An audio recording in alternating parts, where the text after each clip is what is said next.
I started this channel a few years ago because it's important to tell the truth about what's going on in Britain. Because I love this country. Now, whether it's good news or bad news, we have to cover and we have to do it in an objective way.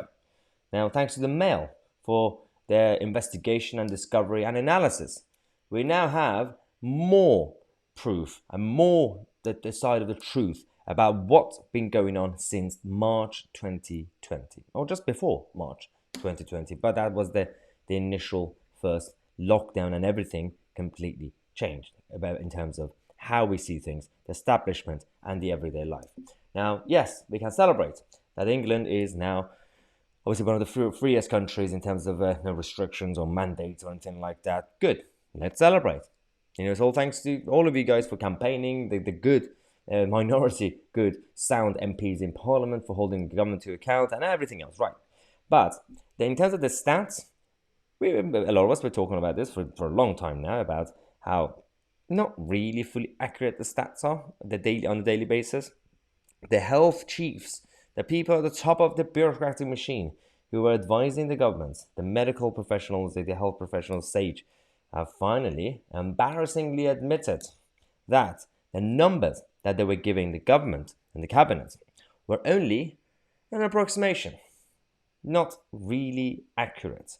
So that obviously now made the government ministers to completely kick off. Something that I can imagine, you're looking at me right now, some of you saying, yeah, we've known this for some time. We've known this before the ministers knew. Let's just say, yeah, no, we talked about this on this channel as well.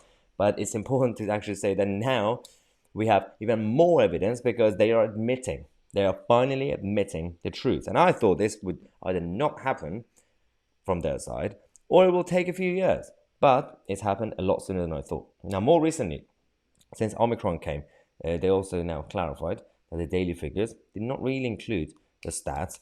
Firstly, let's clarify that every single person who loses their life, everything, any issue is bad and it's sad. So it's not really to undermine anything in terms of human life. Absolutely not. But the figures show that, especially when it comes to Omicron, a lot were not actually the primary cause.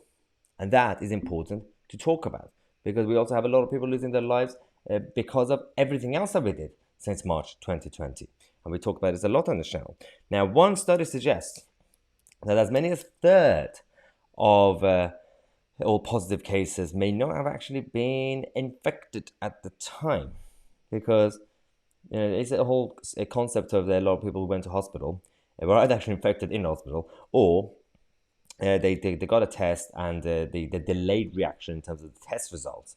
They might have been a carrier 2 weeks ago, but it still suggested that, oh, well, it tests positive, so that means then you're basically destroying the whole world, and if you somehow get hit by a car, then you basically died because of it. And this is a problem we've had, and they are saying that, well, maybe because we're just not competent. Then why would you trust you? We can't trust you if you're just admitting that you're completely reckless. Now, most shockingly, there's again the Mail saying this, in care homes, a number of people lost their lives and they were certified. The documents actually showed that the doctors obviously doing certifications, they did the inspections via a video call on Zoom. You can't do that.